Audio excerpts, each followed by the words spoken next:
Pada zaman dahulu, di negeri Anta Beranta, hiduplah sepasang suami istri yang sangat miskin karena disumpahi oleh Batara Indra dan sangat dibenci orang. Setiap kali mereka mengemis di pasar dan kampung, mereka dipukuli dan diusir hingga ke hutan.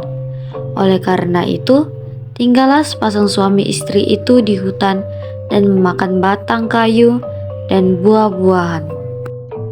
Setelah beberapa lama, istri si miskin hamil selama 3 bulan. Sang istri ingin sekali memakan buah mangga yang ditanam di taman raja. Si miskin pun terketuk hatinya karena dahulu ia di keindraan. Waktu menjadi raja, ia tidak ingin memiliki anak. Namun sekarang, ia akan memiliki anak dan berkata, "Istriku, apa kamu ingin membunuhku? Apakah kamu tidak tahu tentang masa lalu kita? Jangan meminta sesuatu.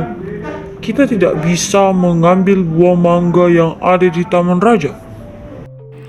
Setelah istrinya mendengar perkataan suaminya itu, ia semakin menangis.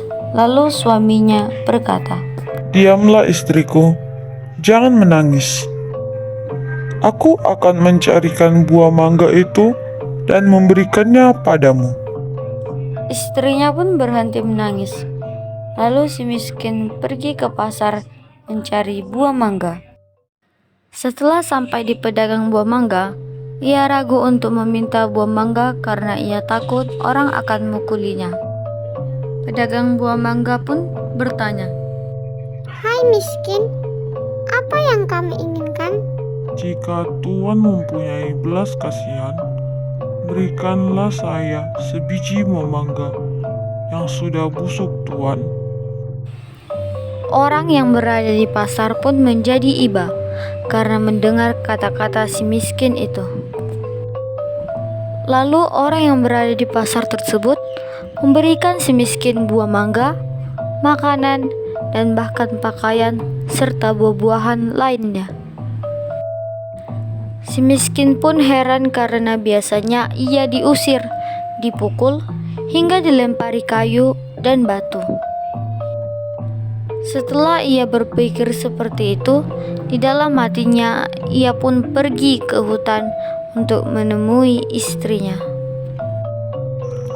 Istriku, ini buah mangga, makanan, pakaian, dan beberapa buah-buahan.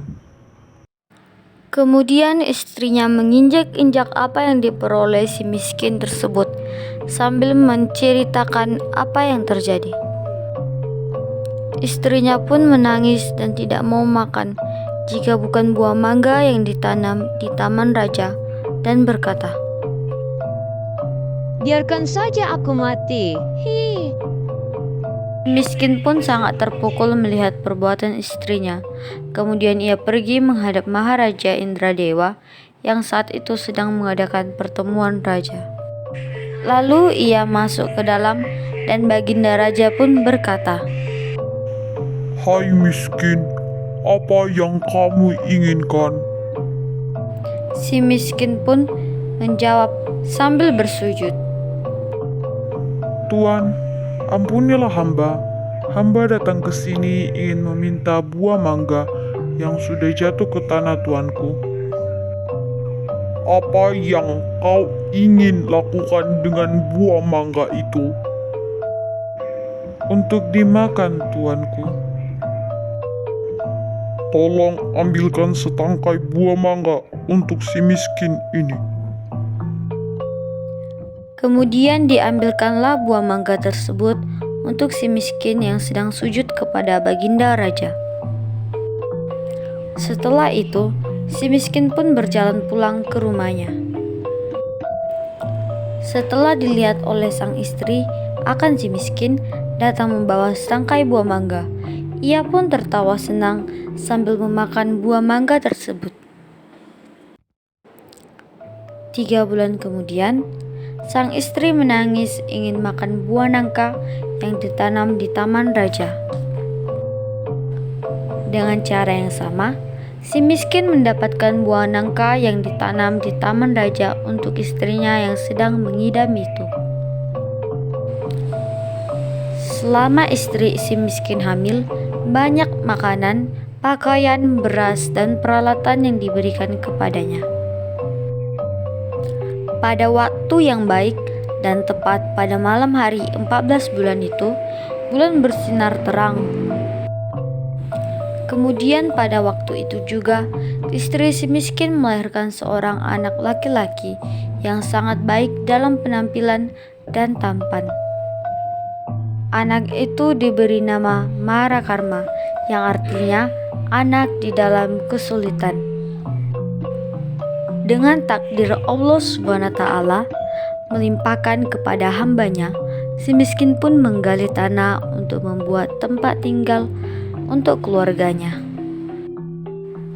Ketika ia menggali tanah untuk menancapkan tiang, ia menemukan telaju besar yang berisi banyak emas.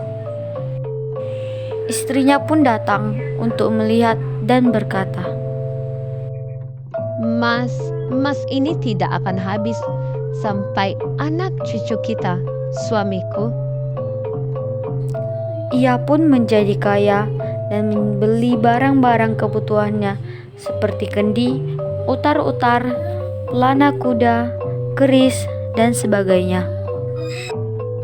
Setelah kembali dari membeli barang-barang tersebut, ia mandi dengan jeruk nipis, menimang anaknya, dan berseru, Jika engkau sungguh anak dewa yang ingin menerangkan wajah ayahanda ini, biarkan negeri di hutan ini menjadi negeri yang lengkap dengan kota, parit, dan istana, serta menteri, rakyat, dan semua raja-raja besar.